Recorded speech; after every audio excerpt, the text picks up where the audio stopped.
Hello বন্ধুরা, welcome back to my channel.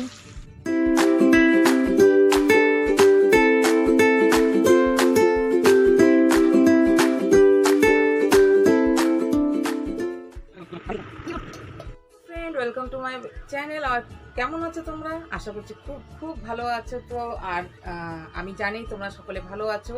আর এখন চলে গেল গণেশ চতুর্থী পূজা, তোমরা সকলে এনজয় করেছো। আমাদের এখানেও হয়নি, লকডাউনের জন্য কোথাও সেরকম হয়নি, কিন্তু একটুখানি আমি বাইরে বেরিয়েছিলাম, তখন দেখা পেয়েছি, সেটা আমি তোমাদের সঙ্গে শেয়ার করব। আর আজকে একটা রেসিপিও আমি তোমাদের সঙ্গে শেয়ার করবো। আমি অনেকদিন ভালো করে তোমাদের সঙ্গে এখানে সামনে কথা বলিনি, তাই আজকে চলে আসলাম ব্লগটা নিয়ে। আই হোপ তোমরা এনজয় করবে। ব্লগটা যদি ভালো লাগে তো প্লিজ কমেন্টস করে আমাকে অবশ্যই জানাবে কেমন লাগলো তোমাদের। আর তো চলো শুরু করি। সব থেকে কিছুটা কথা বলে নিই তোমাদেরকে। আমার যা অলরেডি ভিউয়ার্সরা আছো অ্যান্ড সাবস্ক্রাইবার আছো, তোমাদের অসংখ্য অসংখ্য ধন্যবাদ। আর যারা আমার চ্যানেলকে এখন দেখছো তো প্লিজ তোমরা সাবস্ক্রাইব করার পরে বেল বাটনটাকে হিট করো, আমার নোটিফিকেশনটা তোমরা সরাসরি পেয়ে যাবে। তো আমি এখন আজকে হয়েছে সোমবার, আর সব কাজ হয়ে গেছে, রান্না টান্না সব হয়ে গেছে। তো এখন ব্রেকফাস্ট করলাম, করে বসে আছি, তোমাদের সঙ্গে কথা বলছি। তো আজকে 3-4 দিন হলো আমার একটা বিড়াল বেবি দিয়েছে। 2টো বাচ্চা হয়েছিল, একটা বাচ্চা থেকে বড়। তো আজকের ব্যাপার হলো যে আমার একটা বিড়াল ছিল, বিড়ালটা সে বাচ্চা দিয়েছে, আর বাচ্চাটা ছেড়ে 3 দিন পর মা কোথায় চলে গেছে। তো বাচ্চাটা এখন আমি নিজে পালছি, বাচ্চাটাকে দুধ খাইয়ে পুরো রাত আমি জাগছি। তো সকালবেলা উঠে আমি মাথায় তেল দিয়ে বসে আছি। তো এখন কি করবো, বাচ্চাটাকে দেখতে হয় সারাক্ষণ। তো সেই নিয়ে তোমাদের সঙ্গে আজকে ব্লগটা আমি শেয়ার করবো। আই হোপ তোমাদের খুব ভালো লাগবে। তো চলো ব্লগটা শেয়ার করছি, কিছু রেসিপিও দেখাবো আমি। চলো। তো এখানে বিড়ালের বাচ্চাটাকে আগে আমি একটু দুধ খাইয়ে নিচ্ছি, কেন কি কাঁদছে। আমি সারা রাত জেগে জেগে আমি ওকে দুধ খাওয়াচ্ছি, দেখে রাখছি, কোনো সময় চাপা না পড়ে যায়, কিছু না হয়ে যায়। এতদিন হয়ে গেছে, অভ্যেস হয়নি, কী করে চলে গেল বিড়ালটা জানি না। তো এই দেখো ছোটো বাচ্চা, মোটে সবে কালকের থেকে একটু চোখটা খুলেছে, এতদিন চোখটা বন্ধই ছিল। তো দুধ খাওয়াতে হচ্ছে 10 মিনিট অন্তর অন্তর একটু একটু করে দুধ খাওয়াচ্ছি আমি গরম করে। তো দুধ খাইয়ে রাখছি। আর কি করব, মা আসার অপেক্ষা করলাম, কিন্তু মা আসলো না। আগে 3-4 দিন হয়ে গেল, আর মনে হচ্ছে আসবে না, কি হলো জানি না তার সঙ্গে। তো এখন আমাকে একটু বড় করতে হবে, যতদিন নিচে না খেতে পারে ততক্ষণ তো আমাকেই করতে হবে।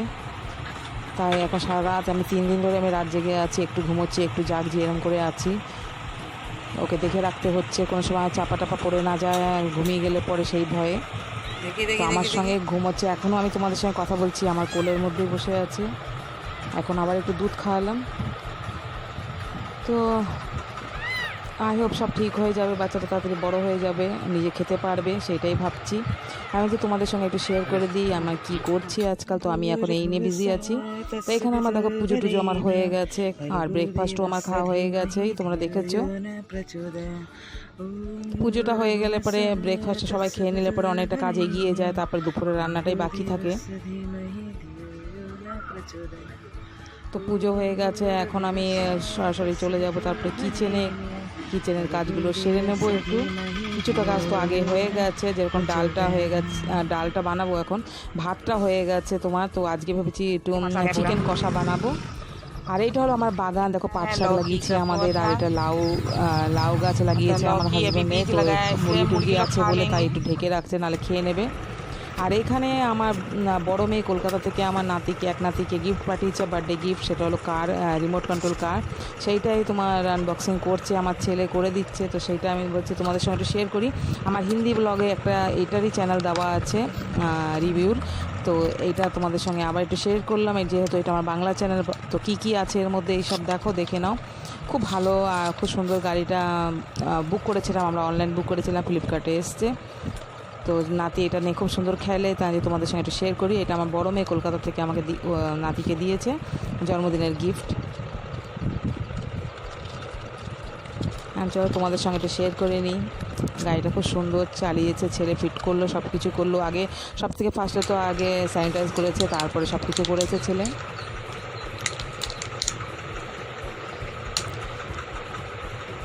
তো তোমাদের সঙ্গে অনেকদিন সরাসরি আমি আসতে পারিনি, সেই জন্য অনেক দুঃখিত আমি।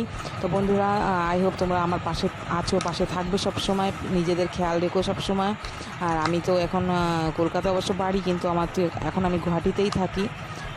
তো আমার অনেক বন্ধুরা আছে আমার সঙ্গে অনেক সময় কন্ট্যাক্টে আছে, তো আমি অবশ্যই কলকাতায় গেলে পরে তাদের সঙ্গে দেখা করব অবশ্যই। আমার খুব ভালো লাগবে। আমরা বলেছি আমরা যেহেতু ইউটিউবার্স ফ্যামিলি, তো আমরা অবশ্যই একসাথে মিট করব, অনেকে আছে। আর আমি কলকাতায় যখন বাড়ি যাব, আমার এখানে কলকাতায় যত বন্ধুরা আছে, তোমরা যদি চাও তো আমার বাড়িতে তোমরা সকলে আসতে পারো। তোমাদের সকলকে আমার নিমন্ত্রণ থাকলো, সবসময় এসো। তো এখন আমি জমি আছে, আমি বাড়িটা হয়নি, বাড়িটা হলে আমি তোমাদের সবাইকে বলে দেবো যে সব বন্ধুরা আমার বাড়ি আছে, তোমরা অবশ্যই আমার সঙ্গে মিট করতে পারবে, আসতে পারবে, ঠিক আছে? তো দেখো গাড়িটা খুব সুন্দর চলছে, তো আমি তোমাদের সঙ্গে শেয়ার করে দিলাম। তো বন্ধুরা, আমার আরও একটা চ্যানেল আছে, সেটা হচ্ছে হিন্দি চ্যানেল আছে, ঝুনু সিম্পল লাইফ। তোমরা যদি চাও তো সেখান থেকে একটা বন্ধু পেতে পারো, অবশ্যই ওখানেও আমার চ্যানেলে গিয়ে তোমরা আমার সঙ্গে বন্ধুতা করতে পারো। তো এসে তোমাদের সকলের আমন্ত্রণ থাকলো।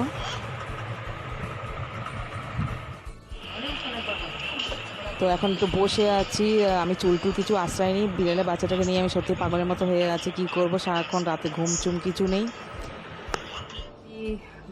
তো এখন চলো কিচেনে আমি চলে এসেছি, আর কিচেনে এসে তোমাদেরকে আমি দেখাচ্ছি। এইটা একটু হিন্দিতেও রেকর্ড আছে, তো প্লিজ মাইন্ড করো না। এই যে পাট শাক, বাগানেরই পাট শাক, তো একটু হিন্দি ব্লগও আমি এটা দিয়েছি, তোমাদের সঙ্গে একটু শেয়ার করলাম। তো আমি এখন রান্নাটা শুরু করে দিচ্ছি। তো পাট শাকটা আমি বানাবো, আর বানাবো মুসুর ডাল বানাবো, আর বানাবো চিকেন। তো এখানে 1 কেজি চিকেন আছে। তো চিকেনটাকে আমি ভালো করে ধুয়ে রেখেছি। তো এখন কড়াই বসিয়ে দিয়েছি, কড়াইতে আমি গোটা গরম মশলা আর তেজপাতা দিয়েছি। তারপরে আমি আলুটা ভেজে নিয়েছি, আলুটা ভেজে রেখে দিলাম। এখন আমি পেঁয়াজ দেখো কেটে নিয়েছি, কুচো কুচো করে নিয়েছি। তো স্লাইস পেঁয়াজগুলোকে এখন আমি দেবো। আর আমি আজকে কী করবো, আদা রসুনটা বাটবো না, আমি আদা রসুনটা একটু কুটে নেবো হামালদিস্তাতে। তো চলো শুরু করি রেসিপিটা। তো এখানে আমার হয়ে গেছে তেজপাতা আর গোটা গরম মশলা দিয়ে আমার হয়ে গেছে। এখন আমি পেঁয়াজটা দিয়ে দিচ্ছি। রেসিপি শেয়ার করার জন্য অনেক রেসিপি আছে আমার কাছে বন্ধুরা, কিন্তু অনেক লং ভিডিও হয়ে যাবে, সেই জন্য আমি অতটা দিতে পারি না। তো আই হোপ একটু একটু করে আমি তোমাদের সঙ্গে শেয়ার করছি। প্লিজ তোমরা যদি আরও কিছু দেখতে চাও, অবশ্যই তোমরা কমেন্টস বক্সে আমাকে লিখে দিতে পারো যে তোমরা আরও যদি কিছু দেখতে চাও, তোমাদের কিছু আশা আছে। আর এখানে দেখো আমি রেখেছি আদা, আমি মানে কী বলে হামালদিস্তাতে কুটে রেখেছি, পেঁয়াজ গ্রেট করে রেখেছি, রসুন রেখেছি, কাঁচা লঙ্কা চিড়ে রেখেছি, এখানে টমেটো আছে, আর আছে জিরে গুঁড়ো, লঙ্কার গুঁড়ো, হলুদ গুঁড়ো, আর আমি গরম মশলা পাউডার, সেটা আমি লাস্টে আমি অ্যাড করব। তো পেঁয়াজটা ভালো করে আগে একটু আমি ভেজে নিচ্ছি লাল লাল করে।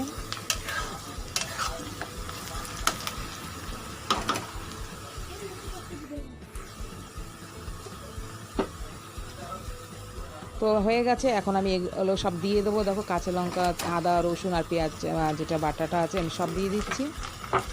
এইটাকে সুন্দর করে একটু ভেজে নেবো, যেন যেটা মানে কাঁচা একটা গন্ধ আছে আদা রসুন পেঁয়াজে, সেটা চলে যেতে হবে, র স্মেলটা চলে যেতে হবে। একটু ভেজে নিয়ে তারপরে সুন্দর করে একটু সেন্ট আসুক। মাংস হলো আদা রসুন দিয়ে খুব ভালো একটা সেন্ট আসে। এটা নতুন কিছু বলা নেই, তোমাদের জানা আছে অবশ্যই, তাও আমি যেরকমভাবে বানাই সেটাই আমি তোমাদের সঙ্গে শেয়ার করছি। আই হোপ ভালো লাগছে। তো চিকেন আমার ঘরে খুব কম হয়, আমার ঘরে মাটনটা খুব বেশি হয়, মাছটাও খুব হয়, চিকেন খুব কম খায়। তো এখানে আমি স্বাদ অনুসার আমি লবণ দিয়ে দিলাম, তোমাদের যেরকম তোমাদের লবণ দরকার সেরকম তোমরা দিতে পারো। চিকেনটাকে আমি একটুখানি ভিনিগার দিয়ে আমি ভালো করে একটু ধুয়ে নিয়েছি, ভিনিগার দিয়ে মাখিয়ে রেখেছিলাম, তারপরে আমি ধুয়ে নিয়েছি আবার ফ্রেশ জল দিয়ে। আর লবণ হলুদ আমি কিছুই মাখাইনি, এখন চিকেনটা ফ্রেশই আছে। তো এখন আমি দিয়ে দিচ্ছি টমেটো কাটাটা, আর যত আছে তোমার শুকনো মশলাগুলো সেগুলো আমি দিয়ে দিলাম। তো এগুলো নিয়ে পুরো যদি মশলাটাকে তোমরা যদি আগে থেকে খুব সুন্দর করে ভেজে নাও, তাহলে তোমার কাঁচা গন্ধটা একদম পাবে না, লাস্ট অব্দি খুব সুন্দর একটা আসে। আমি বেশিরভাগ আমি চিকেনটা বানাই, চিকেনটাকে ফ্রাই করে নিই, আজকে আমি করলাম না, আজকে আমি ডাইরেক্ট চিকেনটাকে দিয়ে আমি বানাবো।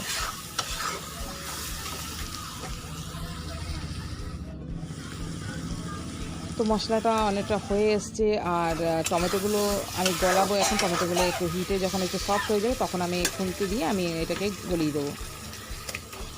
তো এখন আমি দিয়ে দিলাম চিকেনগুলো, যত আছে চিকেনগুলো খুব সুন্দর করে আমি ধুয়েছি ভালো করে, যে একটা গন্ধ থাকে সেই গন্ধটা চলে যায় সেই জন্য।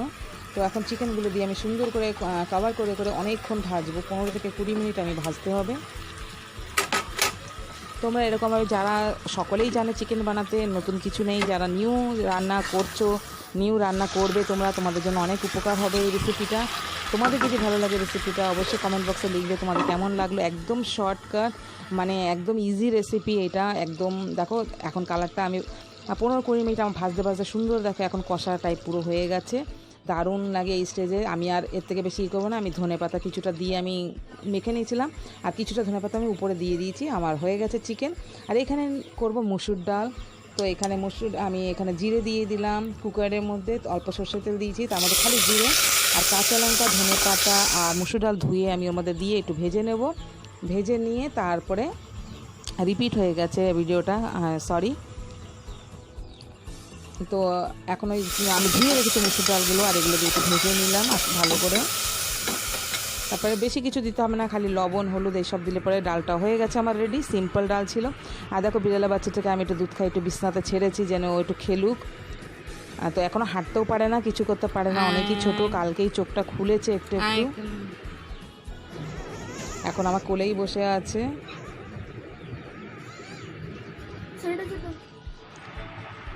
তো আজকে এখানে ভিডিওটাকে এন্ড করছি। আশা করছি তোমরা সকলে ভালো থাকবে। তো আজকে যেন bye bye, see you again.